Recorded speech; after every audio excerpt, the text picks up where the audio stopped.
Budget પર વિપક્ષે પ્રતિક્રિયા આપી છે। કોંગ્રેસના અધ્યક્ષ અમિત ચાવડાએ સરકાર પર પ્રહાર કર્યા। બજેટમાં 2047ના સપના દેખાડવામાં આવ્યા છે। જામીન પર કંઈ છે નહીં અને ચંદ્ર પર લઈ જવાવાળું આ બજેટ છે। ખેડૂતોની સમસ્યા અંગે કોઈ જાહેરાત ન કરાઈ। પાક વીમા યોજના માટે કોઈ શબ્દનો ઉલ્લેખ જ નથી।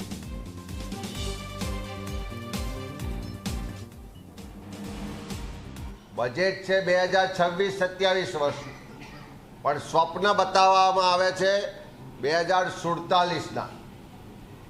આજે જમીન પર કંઈ છે નહીં અને ચંદ્ર પર લઈ જવાની વાતો વાળું આ બજેટ સ્પષ્ટ રીતે ગુજરાતના સામાન્ય લોકોની આશા અપેક્ષાથી વિપરીત છે, એની વિરુદ્ધનું છે।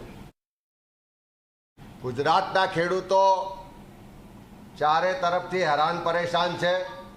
કમોસમી વરસાદ થયો, વ્યાપક નુકસાન થયું, ખેડૂતોએ આત્મહત્યા કરી, ઉત્પાદનના પૂરતા બજાર ભાવ નથી મળતા, આર્થિક રીતે પાયમાલ છે, દેવાદાર છે।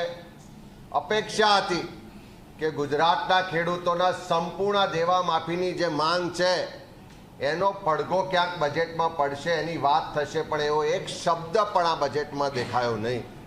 વારંવાર ખેડૂતોને કુદરતી આફતોથી નુકસાન થાય છે।